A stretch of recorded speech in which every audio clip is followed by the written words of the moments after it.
A man always wanted to fly. Today we know how to do it, while before this issue was not as obvious. To make wings like the birds have, or to screw into the air, both variants seemed quite natural. Finally, the first variant led to creation of an airplane, while the second of a helicopter. Prototypes of a helicopter were found in the remote ages. Go Hun, the Chinese scientist of the 4th century, and the great Leonardo da Vinci of the 15th century both proposed their versions of a helicopter. The genius Mikhail Lomonosov also worked in this sphere. In 1754, he built an aerodromic machine, which was nothing else than a small-sized helicopter. Of course, it did not fly, but experiments helped developing ideas which predetermined all further helicopter construction.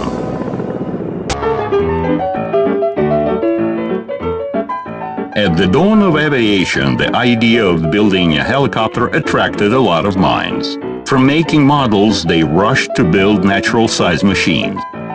However, with the energy of their muscles, they could only push the toe pedals, joining the army of losers.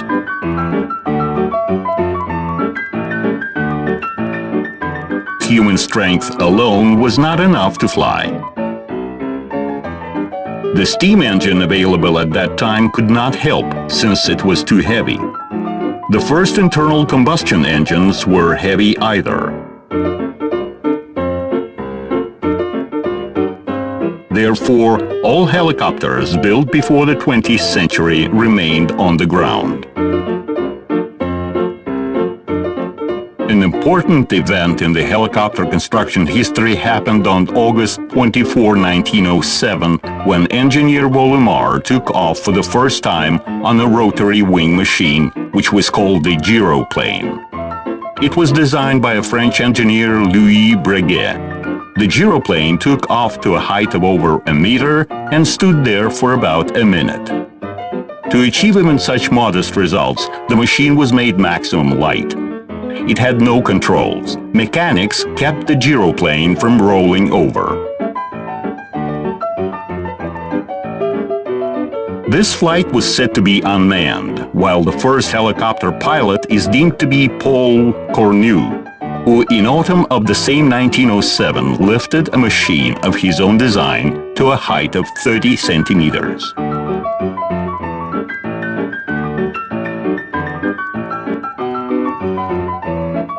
Rather successful in Russia was a student from Kiev, Igor Sikorsky. In 1910, his machine got off the ground, marking both enormous achievements and huge problems. Aircraft which were more simple from the point of view of dynamics, by that time gained impressive success, becoming completely worthy machines. Helicopter, on the contrary, disappointed the mechanic flight business enthusiasts. In reality, this proved the basic assumption that development of a helicopter was a much more difficult business than development of an aircraft.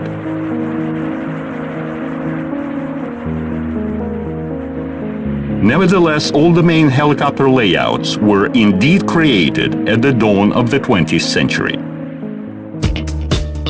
The first and the most obvious layout was the one with the single rotor. But tests showed that with the winding rotor, the machine itself starts moving in the opposite direction. Creation of a tail rotor as solution of the torque reaction problem was offered in 1911 by Boris Yuriev, a student of the Royal Technical School. Since the main rotor was single, the layout was called the single rotor layout. Another way to cancel the torque reaction was application of two rotors winding in opposite directions. Their mutual placement gave birth to several layouts: tandem, side-by-side, multi-rotor, and coaxial. There is another layout which looks like coaxial, but in fact it is a side-by-side layout with a maximum converged rotor axis. Rotors are synchronized, therefore such machines are called the syncropters. But the layout selection is only a beginning. A special mechanism is required to control the flight. One of them, which later became classical, was proposed by Boris Yuryev and was called the wobbly plate. It is responsible for the propeller blade angle against the air stream. It is also called the blade pitch. The more is the blade pitch, the higher is the lifting. If the blade pitch is changed synchronically, the helicopter will go vertically either up or down. So we are up. Now let's fly. Where to? Forward at least. In this case, the blade pitch should not change synchronically. This is how the direction and the speed are set. The mechanism changing the blade pitch was not the only puzzle. A simple enumeration of all the technical novelties would not reflect the revolutionary work performed by the helicopter construction pioneers.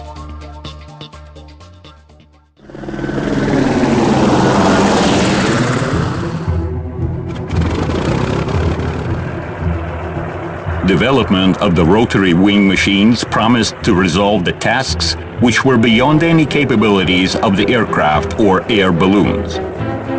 What's important, a helicopter stopped being an aircraft competitor and became its adequate supplement. All this brought new interest to helicopters. Designers around the world set to resolve complicated and interesting tasks relating to its development. Only in Russia, research in this sphere did not progress, first due to revolution and then to the Civil War. Only in 1929, the first in the USSR rotary wing machine was built by young engineers Nikolai Kamov and Nikolai Skrzynski. They were inspired by the works of a Spanish engineer Juan de la Cierva, who in the beginning of the 20s invented an interesting machine, the autogiro, something between an airplane and a helicopter. This machine gets started as an airplane with a propeller engine in front. The other propeller on top, winding under the incoming stream, creates the lift. This mode is called the auto-rotation. Autogiro, unlike the airplane, is not afraid of losing speed and in the event of the engine failure can land safely.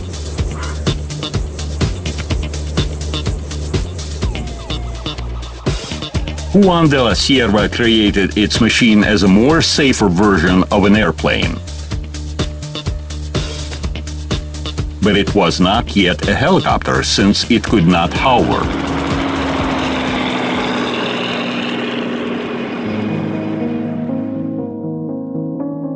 Kamov and Skrzynski called their autogiro the Kasker.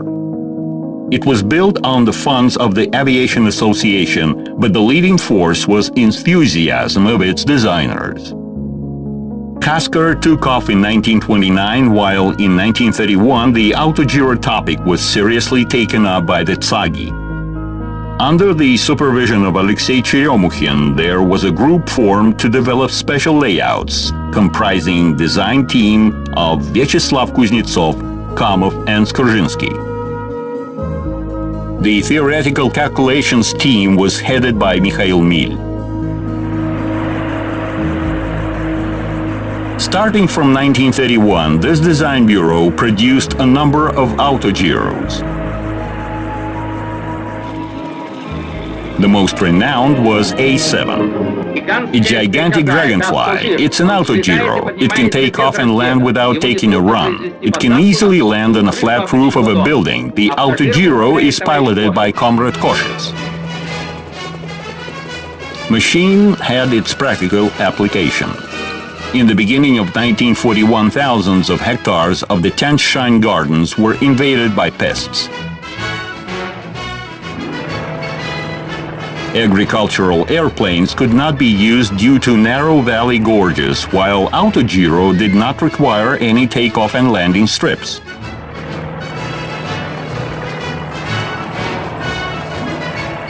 A7 easily maneuvered in the gorges, going down into the valleys, turning round and climbing up again to reach areas unreachable for airplanes. Tests and operations of Autogiros helped designers of the rotary wing machine to master specifics of the flight aerodynamics and to learn how to calculate durability. Autogiro played the same role in the life of helicopter as the glider in the history of airplane. But let's get back to the beginning of the 30s. In spite of the Autogiro-topic perspective, helicopter development never stopped. As far back as in 1926, a helicopter group was formed in Tsagi, headed by Alexei Cheremukhin. After fundamental analysis, the group started to develop the first Soviet helicopter Tsagi-1EA, which stood for experimental machine. It was based on the single rotor layout. The rotor torque reaction was cancelled by 4 tail rotors placed in pairs in front and rear. The prototype took off in September 1930. The designer himself was the test pilot. On August 14, 1932, Cheremukhin lifted his helicopter to 605 meters, exceeding the official altitude world record by more than 33 times. It was an outstanding success. Mikhail Tukhachevsky, who was then responsible for the rearmament of the Red Army, was fascinated. Being a supporter of novelties in the army, he suggested to put Tsagi-1 into production. However, the layout reliability and flight duration required long improvement. While it was being performed, Alexei Cheremukhin was announced enemy of the nation, dismissed from his work, and in 1938 got under repressions.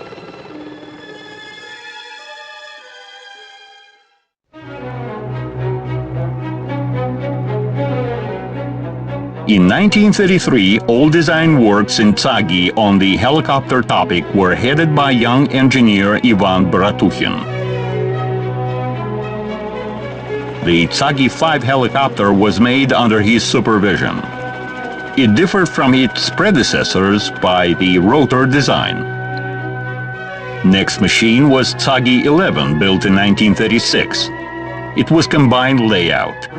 Besides the rotor, it had an airplane wing, at the end of which there were propellers. This machine was supposed to take off as a helicopter and then fly as an airplane. Such layout was defined as rotor wing. Tests of this machine were not completed.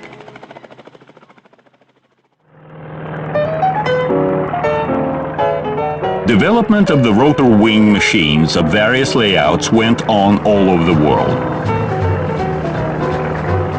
The aviation science and technology progress was adequate for the development of a worthy helicopter. The first helicopters with applicable flight characteristics were the French Breguet d'Oran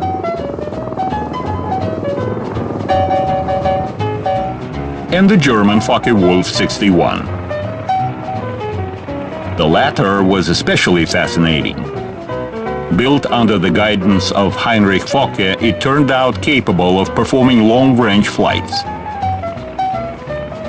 The side-by-side layout provided it with enough stability and controllability. Abilities of this machine were demonstrated by the famous German woman pilot Hanna Reitsch. The flights were even more fascinating since they were performed inside the indoor Deutschlandhalle Stadium. The German military command got so much fascinated that it ordered a 6-seat version of this machine. The multi-purpose Focke-Achgelis 223 was put into production in the middle of the war. At the same time, Germany started to issue a light Flettner 282 helicopter. It had a layout of a syncropter. Those were real achievements of the German helicopter development. However, those machines never had any mass presence at the fronts of the Second World War. The factories did not manage to perform their production due to Anglo-American bombings.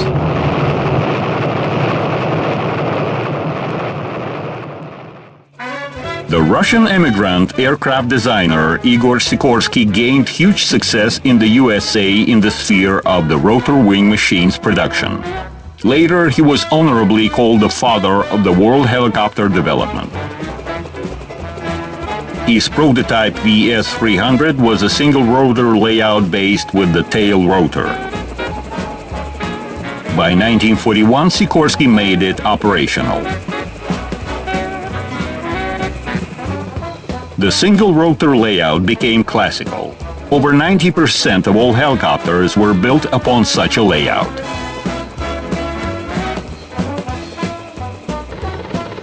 The two-seat S-47 Sikorsky helicopters entered service in the US and the British armies already in the course of the war.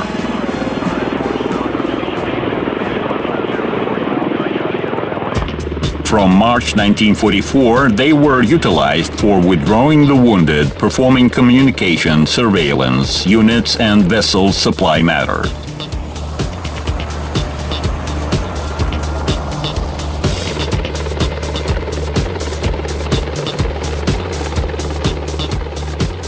After the end of the war, there appeared a paradox. Helicopters seemed to prove their right for existence. However, orders for their production were significantly cut. The U.S. Army and Navy Command doubted whether it was expedient to invest scanty after-war funds into the rotor wing aviation. Indeed, characteristics of the first helicopters, especially their payload and speed, were poor in comparison with those of airplanes. No orders came from the businesses either. They did not hurry to pay for the unusual aircraft, which was more expensive, difficult in maintenance, and not much reliable.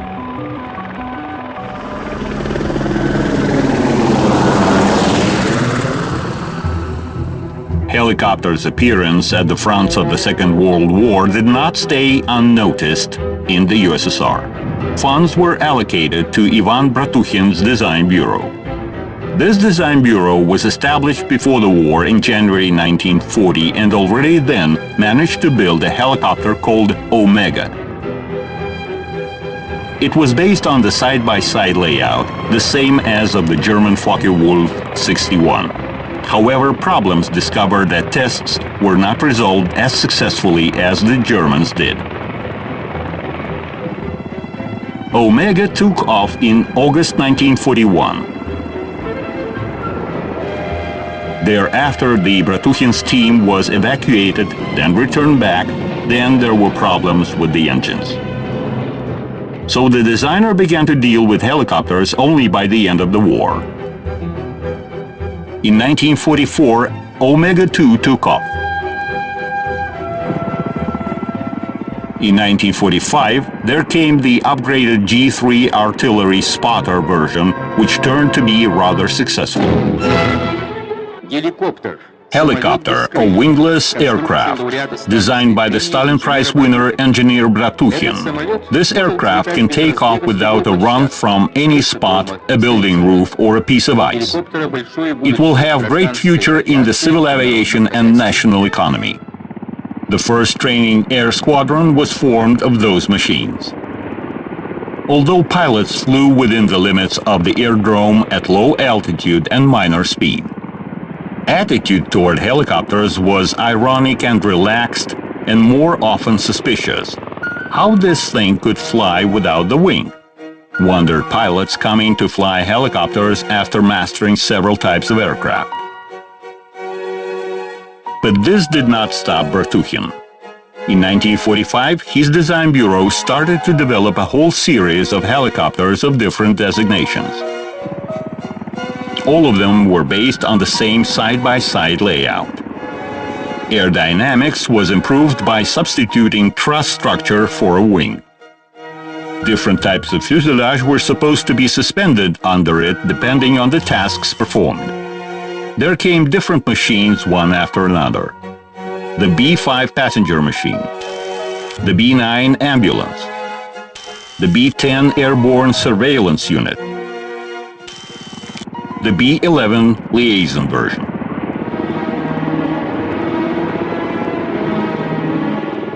However, works went through hardships. One of the prototypes crashed. Test pilot Konstantin Ponomaryov and radio operator Igor Nilus died. This produced a negative impact on the design bureau's reputation, and it was closed in spring 1951. Progress in this unknown direction was slow because helicopter development topic was not even among the first 10 in the list, and funding was therefore scanty.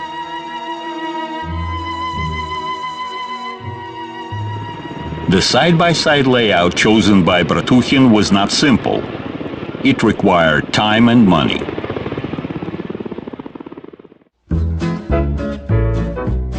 In the beginning of 1945, works on helicopters were started in one of the leading design bureaus of Alexander Yakovlev. The successful wartime designer thought he would manage to cope with helicopters as well.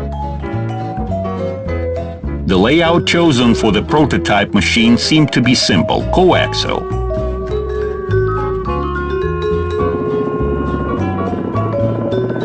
When the work assignment was received in the design bureau, someone asked, "Is it a joke?" The head of the team replied, "No, this is serious. We shall design a helicopter and will give it a definition J, a joke." The very first test flights brought numerous helicopter problems to designers. The coaxial layout was too complicated. So Yakovlev decided to try a more simple layout proven successful on American helicopters.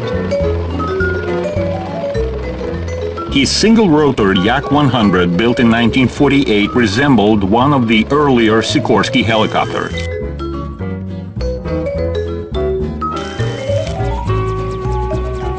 The three-seat machine demonstrated good flight characteristics and was recommended for the combat service.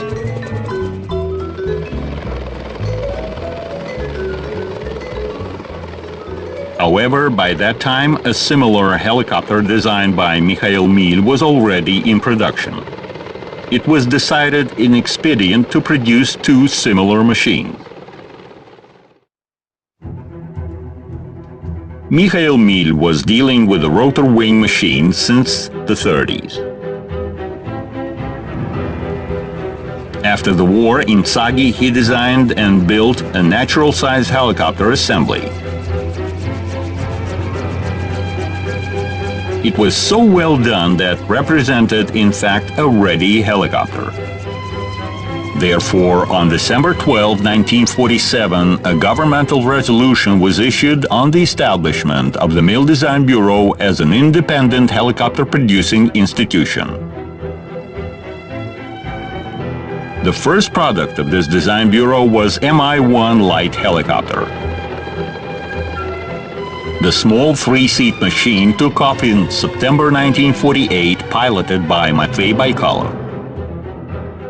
Tests were dramatic. The first two prototypes crushed. While there were no victims in the first accident, in the second, test pilot Baikalov died.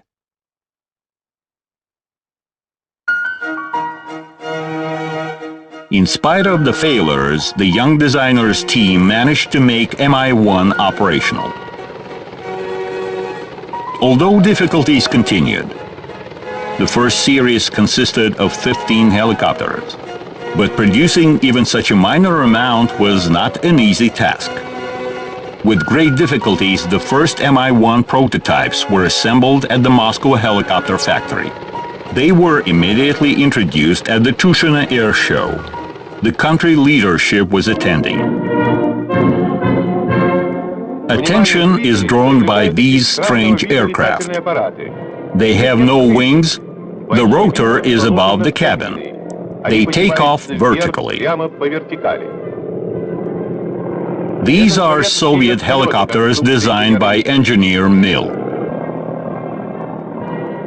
However, even after such a show, the aircraft-producing factories were reluctant to develop the strange and non-reputable equipment.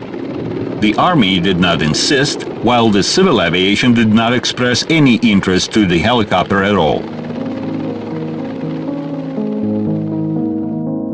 In order to overcome indifference, in summer 1951, enthusiasts of the new equipment organized a show specially for Joseph Stalin. Mi-1 flew to the leader's country house in Sochi and showed unique takeoff and landing characteristics in the mountains.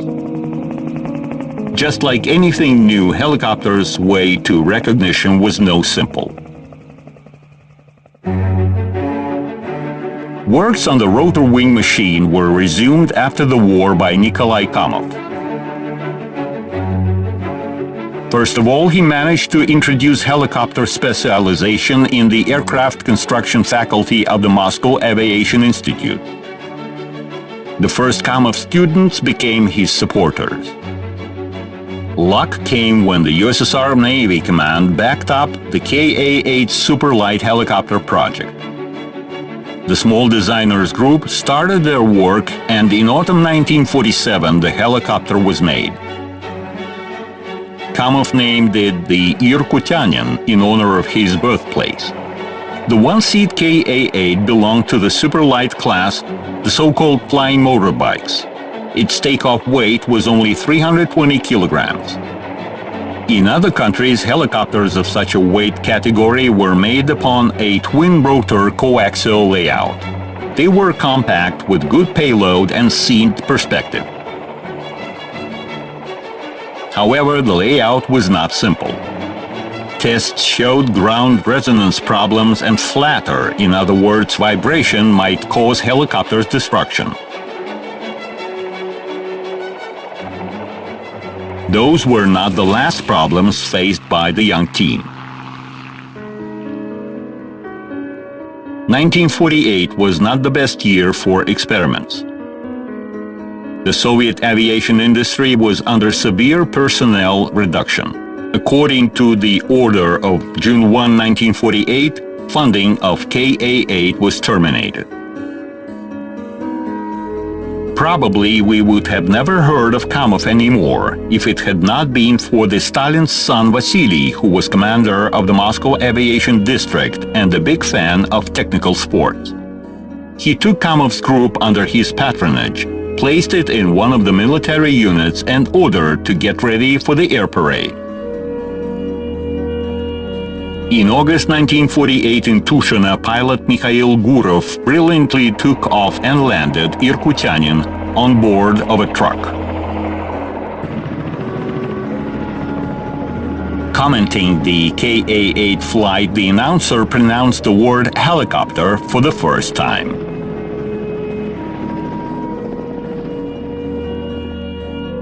In September of the same year, the Kamov Design Bureau was officially established. At first, the team was assigned to develop an improved Ka-10 version on the basis of Ka-8. Its first flight took place in August 1949. Like with Mi-1, not everything went smooth. A catastrophe occurred in which test pilot Mikhail Gurov died. It was the third victim among helicopter test pilots. Helicopters were not easy. Passing tests on ships, Ka-10 did not suit the Navy command. Kamov tried to develop an improved version of the same helicopter. But it was too early to speak of any helicopter's practical application. The main point was that the first machines brought indispensable experience.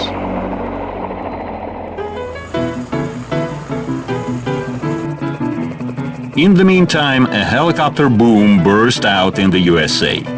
It was based on Sikorsky's machine's success. The interest of many designers and businessmen was such that by the end of the 40s, there were over 300 helicopter-producing companies in the country. Machines were of different layout and size. This resembled the overall fancy for airplanes of the beginning of the century. Of course, not everyone managed to leave its name in the helicopter development history. Successful were such companies as Bell and Hiller, which following Sikorsky picked up the classical single-rotor layout.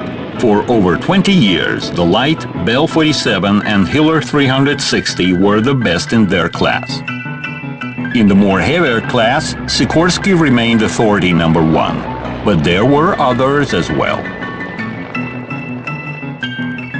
Frank Pisetsky, an immigrant from the Russian Empire, managed to develop the world's first operational twin-rotor side-by-side layout helicopter. Many designers tried to use the same layout later on. Tests revealed typical problems relating to the rotor's harmful mutual impact. This limited piloting characteristics a minor charge for the obvious advantages, large payload and voluminous fuselage. Not all of the designers who had chosen the side-by-side layout managed to repeat Pisetsky's success. The Charles Kamens Syncropter was also put into production. Although the layout had a lot of problems, the helicopter had an obvious advantage. It was compact and very suitable for ship basing.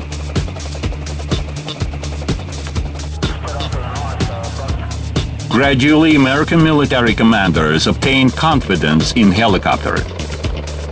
More and more applications for the rotor wing machines were discovered. The number of civil orders were growing gradually as well.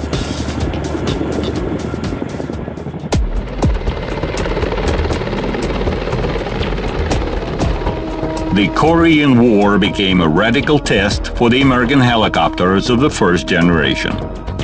It was a kind of a huge test range where the Cold War enemies tested their new weapons. Helicopters became one of the Korean War discoveries.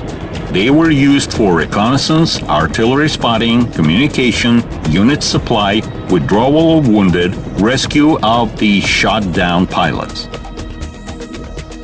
What was most important, helicopters proved to be an efficient improvement of the ground forces' mobility. As one general said, helicopters turned combined arms into 3D operations. The Army, suspiciously looking at helicopters at the beginning, now quickly turned into their rampant supporters. Such success of the rotor-winged equipment was not left unnoticed in the Soviet Union. In the end of September 1951, the leading Soviet aircraft designers were called to Kremlin. It was a regular conference, but with a surprising agenda: elimination of the gap in the helicopter's production. The change of attitude toward the rotor wing machines was caused by the Korean War. Stalin considered further absence of helicopters in the armed forces dangerous for the country's defense capacity. Heads of the country's leading design bureaus were invited to the historic conference.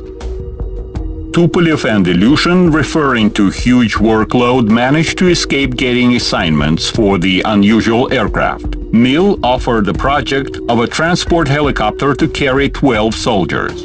Kamov proposed a helicopter with a twice as much payload. Stalin ordered helicopters to be built within 1 year. When Kamov argued the timing as unrealistic, the project was passed over to Yakovlev. The latter knew well that the timing was unrealistic, but being more experienced in the Kremlin relationships, he did not dare objecting. Since that time, helicopters obtained green light in the USSR. Helicopter programs stood at the same level of importance as the nuclear and rocket projects.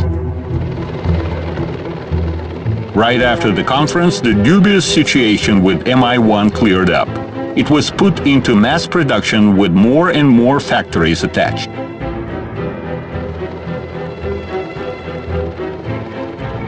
A total of 2,700 Mi-1 were built. Mi-1 operations laid the basis for the Soviet rotor wing aviation. This helicopter was used not only in the army units, but in the air schools and air clubs. There was an attempt to equip Mi-1 with anti-tank missile.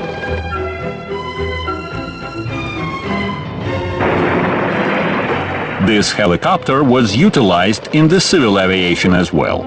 You can see vineyards of the Crimea. This is Mi-1, an air rover of wide recognition. This time it is an agricultural machine. At a low speed, this minor worker flies over the mountain slopes, diligently sprinkling vineyards with chemicals. Это позволяет с особой тщательностью опрыскивать виноградники химикатами. Fishermen could trace whales with the help of helicopters. Flight characteristics of this machine allowed to set 27 world records.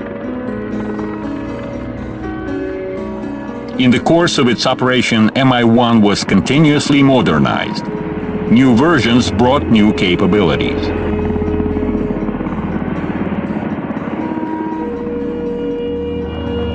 Helicopters did not escape attention of the cinema makers. In the feature film The Striped Journey, Mi-1 carried a lion tamer to a vessel occupied by wild cats. Where is the tiger? I will tame it. I'm not a coward, but I'm afraid. You are no tiger, you are a swine. Today we don't see anything unusual in the helicopters shown on the screen, while at that time it was a real curiosity. Things were down the road, and when the country's leaders ordered a new, much heavier machine, the Mills team got to work. In autumn 1951, the Design Bureau obtained an important production basis at its disposal, the factory in Sokolniki.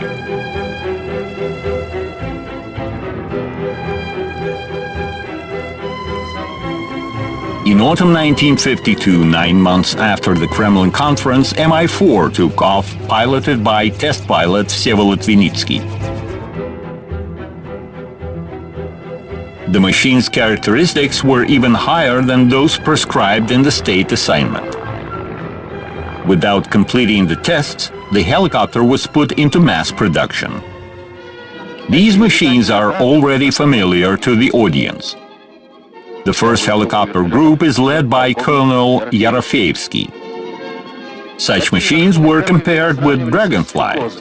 It must be a rather primitive comparison. The helicopter cabin is spacious enough to accommodate people and different cargoes. A car driver is relaxed, admiring the Moscow landscape. Throughout 12 years of the Mi-4 production, a total of 3,200 machines with over 30 modifications were made. The helicopter proved to be of high demand. Anti-submarine, passenger, agricultural, forestry, rescue, polar, reconnaissance, ambulance, homing, mine setting, attack. It had so many versions. Different modifications brought a unique experience in satisfying various customers' requirements. Mi-4 was even ordered by the first secretary Nikita Khrushchev. Impressed by the flights in America on the President Eisenhower's helicopter, Nikita Khrushchev ordered a rotor-wing machine for himself. Helicopter's demonstration to the high-ranking customer was made right in Kremlin.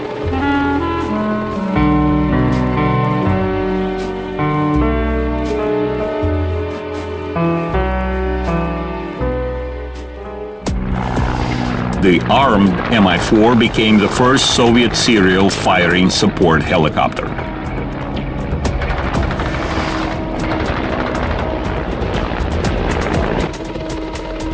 In the course of several decades, Mi-4 was utilized in the national economy, making the basis of the civil rotor wing aviation. Helicopters delivered geologists to difficult-to-access places, brought supplies to oil fields, worked on numerous construction sites as flying cranes, transported passengers. Work was more than enough. A number of unique experiments were conducted on Mi-4, such as the rotor blades blow-off, which provided for the crew-safe emergency escape.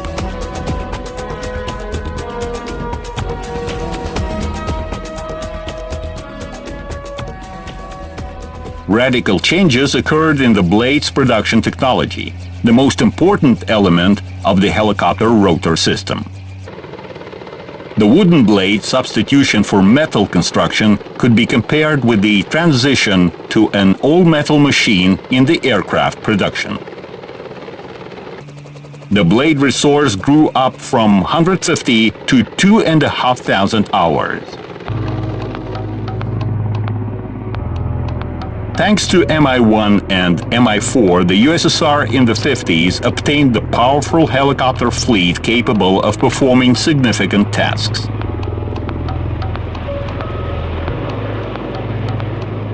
Besides the Soviet Union, the Mil helicopters operated in more than 30 countries of the world.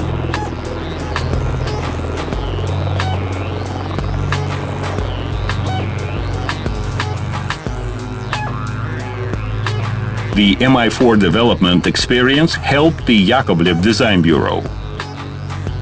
As was said before, Yakovlev could not refuse the assignment from Kremlin. Its heavy assault transportation helicopter was based upon the twin-rotor tandem layout. The helicopter was called Yak-24, and it was regarded as a doubled Mi-4. With practically no changes, the Mi-4 dynamic system was used, including the rotor, the wobbly plate, the main gearbox, and the power plant. Yak-24 had a long, almost square-section fuselage, which gave it a nickname, a flying wagon. The world's largest for its time rotor wing machine could not leave anybody indifferent. Just look how it worked. A helicopter flew its way when it saw a friend in trouble.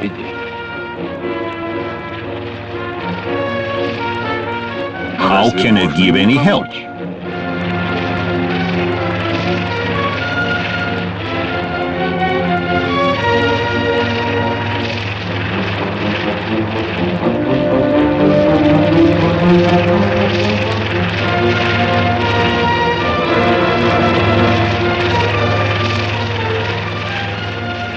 Well, helicopters can do this work easy enough.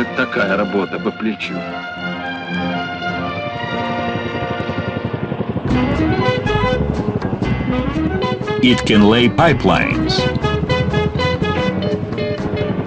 or help restoring a palace in Pushkin. It is 10 times more efficient.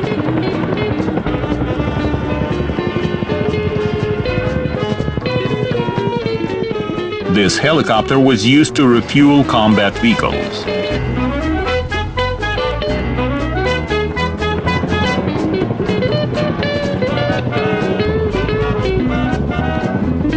And utilized as an assault vehicle. cannons and cars were easily accommodated inside the wagon.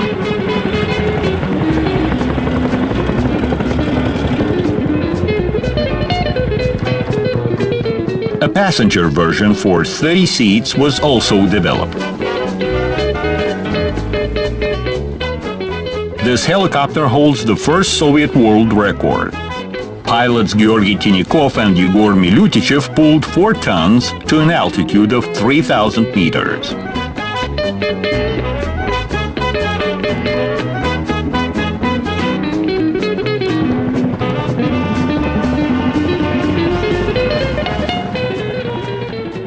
But nothing is perfect. Yakovlev did not manage to resolve problems of the tandem layout and dropped this difficult task. Its design bureau turned to a more simple and habitual business, airplane design. After making 40 Yak-24 machines, the project was wrapped up. Thus, there were only 2 helicopter design bureaus left in the Soviet Union: the Mills, making helicopters upon the classical layout, and the Kamovs, working upon the coaxial layout. In spite of the fact that Kamov did not get any assignment from Kremlin, he did not stop making new machines. The designer obtained certain support from the Naval Aviation Command, which needed a ship-based helicopter. Thus, upon their assignment, a 2-seat Ka-15 was built. It had to search for and destroy the enemy's submarines, establish communication, perform reconnaissance, artillery spotting, and rescue. In 1953, this machine performed its first flight piloted by Dmitry Yefremov. Tests were full of work. Apart from traditional helicopter problems, the coaxial layout has its own specific problems. For example, the danger of blades crossing, since the rotors wind in opposite directions. But the game was worth the candle. Ka-15 had the same payload as Mi-1, but it was twice lighter. It had more advantages at ship basing. The Ka-15 coaxial layout was less sensitive to rolling and side winds. For designers, work on this helicopter turned into a great school of resolving problems typical for the coaxial layout machines. In the course of Ka-15 modernization in the beginning of 1956, a 4-seat version was built. It was defined as Ka-18. Improvements touched upon fuselage and power plant. Surprising enough, but Kamov and Mill managed to achieve impressive results within a relatively short time. The Mill's helicopters enjoyed mass utilization in both the national economy and the army. The first Kamov helicopters were not yet, in fact, operating machines. But one should not forget that among the helicopter's layouts, the coaxial is one of the most complicated. Not so many designers in the world managed to develop an efficient machine with such a layout. The Kamov's machine proved that the chosen path was correct. Most important was that both designers, Mill and Kamov, obtained fundamental experience which they could use in future developments. The plans were to equip helicopters with more powerful gas turbine engines instead of piston engines. They already existed, and the task was only to put them on helicopters. This could open a fascinating perspective.